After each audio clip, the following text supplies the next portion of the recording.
Қалайсыңдар достар? Бүгінгі күнім менің өте керемет өтті десе болады.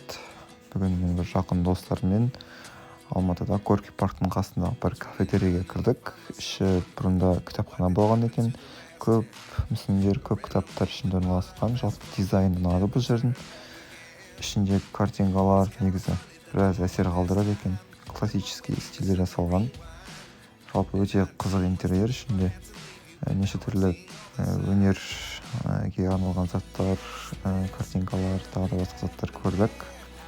Одан кейін сәл жүргеннен кейін Мегаға барып, Марвинға барып, біраз кітаптар қарадым. Біраз болды кітап алмағалы. Сөйтіп, біраз кітап сатып алдым. Далада қазір жаңбыр жауып, бүкіл жердің бәрі нөсер болғаннан кейін тезірек енді шығуға тырыстым.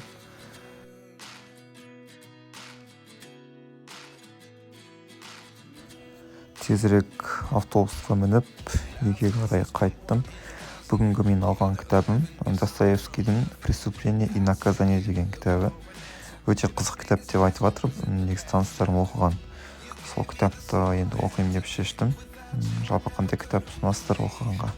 Комментарияға жазып кетіңіздер.